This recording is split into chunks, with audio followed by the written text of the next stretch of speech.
नमस्कार दोस्तों, आपका स्वागत है हमारे चैनल सोलर टेक पर। हमारा ये channel technical knowledge sharing channel है। अगर आप पहली बार हमारे चैनल पर आए हैं तो प्लीज़ चैनल को सब्सक्राइब जरूर करें और बेल आइकन को दबाना ना भूलें, जिससे हमारे सभी नए वीडियोस का नोटिफिकेशन आपको डायरेक्ट मिल सके। दोस्तों, अगर आप आज ये वीडियो देख रहे हैं तो या तो आप सोलर प्रोफेशनल हैं या सोलर प्रोडक्ट्स में इंटरेस्ट रखते हैं। दोनों के लिए ये वीडियो फ़ायदेमंद साबित होने वाली है। आज हम बात करेंगे सोलर इन्वर्टर्स के बारे में। दोस्तों, आजकल मार्केट में कई सारे ब्रांड के सोलर इन्वर्टर अवेलेबल हैं। अभी सवाल ये उठता है कि इसमें टेक्निकली कौन सा इन्वर्टर ज़्यादा बेटर है। इतने सारे ब्रांड अवेलेबल हैं, कुछ चाइनीज़ हैं, कुछ जर्मन हैं, कुछ ताइवानी हैं, कुछ इटली के हैं, कुछ ऑस्ट्रेलिया के हैं। तो बड़ा कंफ्यूजिंग मैटर रहता है कि हम कौन सा इन्वर्टर ख़रीदें, कौन सा हमारे लिए सबसे बेस्ट रहेगा। तो आज हम इसी विषय पे एक रिव्यू वीडियो, टेक्निकल वीडियो बना रहे हैं, जिसमें शायद ही आपके कुछ डाउट्स क्लियर हो सकें। तो आगे बने रहें हमारे साथ। आज हमने टेक्निकल रिव्यू के लिए 2 फेमस ब्रांड के 3 किलोवाट के इन्वर्टर सेलेक्ट किए हैं। इनमें से एक चाइनीज़ ब्रांड है जिसका नाम है ग्रोवाट, और दूसरा एक ताइवानी ब्रांड है जिसका नाम डेल्टा है। ये खुद को इंडिया का नंबर 1 सोलर इन्वर्टर ब्रांड बताते हैं। तो शुरुआत करते हैं इनपुट डाटा से। तो फर्स्ट बात करेंगे मैक्सिमम इनपुट वोल्टेज की। डेल्टा में मैक्सिमम इनपुट वोल्टेज जो है 600 वोल्ट है, और वहीं ग्रोवाट में 550 वोल्ट है। तो इसमें higher is better, because 600 volt में आप ज़्यादा लंबी स्ट्रिंग बना पाएंगे कंपेरेटिवली ग्रोवाट। सेकंड पॉइंट है स्टार्टअप वोल्टेज। दोस्तों, स्टार्टअप वोल्टेज जो है एक बहुत ही बड़ा की पॉइंट है किसी भी इन्वर्टर के लिए, क्योंकि स्टार्टअप वोल्टेज क्या होता है कि मॉर्निंग में इन्वर्टर जब स्टार्ट होता है तो उसको एक स्टार्ट होने के लिए एक मिनिमम वोल्टेज लगता है जिस पे वो स्टार्ट हो सके। अभी इसका जो डेल्टा का स्टार्टअप वोल्टेज है 35 वोल्ट एंड हायर है, और ग्रोवाट में वहीं जो है वोल्टेज 80 वोल्ट है। अब डेफिनेटली 35 वोल्ट वाला जो इन्वर्टर है स्टार्ट होने के लिए वो बहुत जल्दी स्टार्ट हो जाएगा मॉर्निंग में कंपेरेटिवली ग्रोवाट। तो जल्दी स्टार्ट होगा तो सर जनरेशन भी ज़्यादा ही होने वाला है, और जनरेशन ज़्यादा होगा तो डेफिनेटली जब आप प्लांट लगा रहे हैं 20-25 साल के लिए, तो आपको काफ़ी वैल्यू फॉर मनी देने वाला है इसके लिए। तो लोअर स्टार्टअप वोल्टेज ही बेटर रहेगा। फिर उसके बाद बात करते हैं MPPT voltage range. MPPT voltage range में डेल्टा में 30 to 550 वोल्ट है, और ग्रोवाट में 70 to 550 वोल्ट। तो वाइडर रेंज बेटर रहेगी। उसके बाद बात करते हैं नॉमिनल वोल्टेज। नॉमिनल वोल्टेज दोनों का ही सेम है। तो अभी नेक्स्ट पॉइंट पे आते हैं maximum input current. Maximum input current delta में 11 एम्पियर है, ग्रोवाट में 13 एम्पियर है। 13 एम्पियर डेल्टा के कंपैरिजन में ज़्यादा है ग्रोवाट का, तो वो एक बेटर कंडीशन है। इसके बाद एमपीपीटी ट्रैकर के बारे में बात कर लेते हैं। एमपीपीटी ट्रैकर दोनों ही सिंगल एमपीपीटी ट्रैकर इन्वर्टर्स हैं, तो इसमें कोई डिफरेंस नहीं है। नेक्स्ट पॉइंट है डीसी स्विच। डीसी स्विच के बारे में बात करें तो दोनों में ही डीसी स्विच दिए हुए हैं इन्वर्टर में, और एसी डिस्कनेक्शन स्विच इसमें नहीं आता है दोनों में इन्वर्टर में। अब बात करते हैं आउटपुट डाटा की। आउटपुट डाटा में फर्स्ट पॉइंट आता है मैक्सिमम आउटपुट पावर। दोनों इन्वर्टर 3 किलोवाट के हैं, तो इसमें दोनों में 3 किलोवाट का ही आउटपुट मिलने वाला है। अभी मैक्सिमम आउटपुट करंट।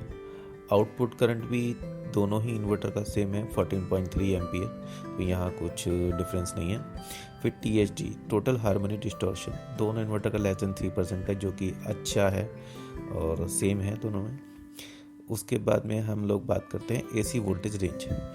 तो यहाँ पे डिफरेंस दिखाई दे रहा है। एसी वोल्टेज रेंज में डेल्टा में 180 वोल्ट टू 280 वोल्ट है, और जहाँ वहीं पर ग्रोवाट में 220 वोल्ट टू 240 वोल्ट है। इसमें जो ग्रोवाट में हम देख रहे हैं कि रेंज ज़्यादा वाइड नहीं है, और अपना इंडियन कंडीशन ऐसी है, यहाँ पर वोल्टेज में ग्रिड में फ्लक्चुएशन बहुत रहता है, और ये फ्लक्चुएशन की वजह से इन्वर्टर काफ़ी ट्रिप मार जाते हैं और फिर ट्रिप मार जाते हैं उनको बार बार रीस्टार्ट करना पड़ता है, या फिर रीस्टार्ट करने का कभी यार लोगों को ध्यान भी नहीं रहता तो इन्वर्टर बंद ही रहता है, फिर बाद में जाके पता लगता है अरे इन्वर्टर तो बंद था हमारा। तो वो चीज़ काफ़ी होती है। तो उसमें अगर हम देखते हैं तो डेल्टा काफ़ी सूटेबल है। 180 वोल्ट जो लोअर वोल्टेज रेंज आ जाती है और अपर में 280 वोल्ट तक है, जो काफ़ी फ्लेक्सिबिलिटी दिखा रहा है यहाँ पर। तो ये एक अच्छा पॉइंट है और इसको काफ़ी कंसिडर करने वाला पॉइंट है। उसके बाद में हम बात करते हैं नाइट टाइम पावर कंजप्शन। जब इन्वर्टर स्टैंड बाई मोड में रहता है, जब वो जनरेशन नहीं कर रहा होता है, उस टाइम भी वो अपना अंदर के जो सर्किट है उनको चालू रखने के लिए एक मिनिमम पावर कंज्यूम करता है। डेल्टा में ये लेस देन 2 वाट है और ग्रो वाट में 0.5 वाट, लेस देन 0.5 वाट है।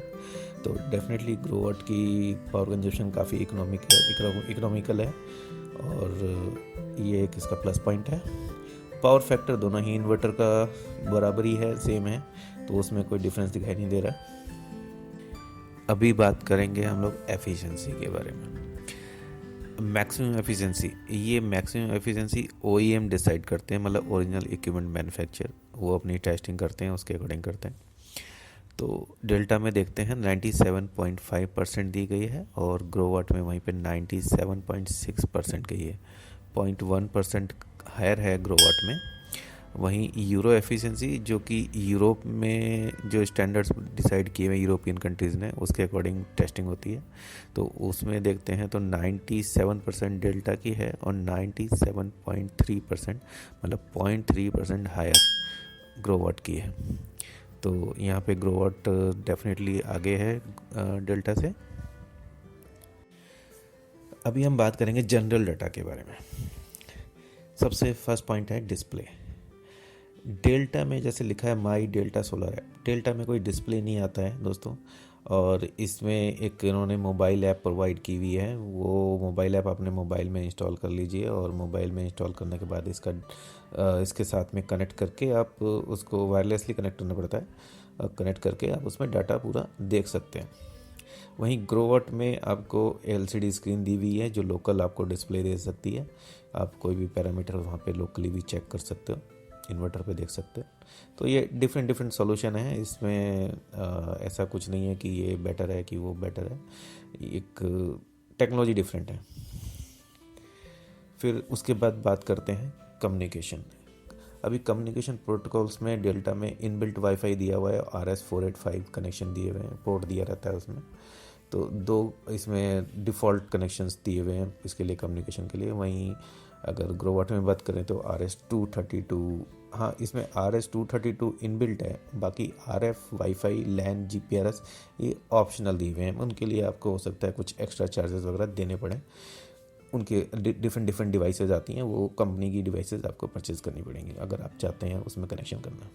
फिर आ जाते हैं ऑपरेटिंग टेम्परेचर रेंज में। ऑपरेटिंग टेम्परेचर रेंज दोनों इन्वर्टर की -25 degree centigrade to 60 degree centigrade है, जो कि अच्छा है, इंडियन कंडीशन के हिसाब से काफ़ी सूटेबल है। नॉइज़ एमिशन मतलब कि नॉइज़ पोल्यूशन कितना होता है इन्वर्टर से।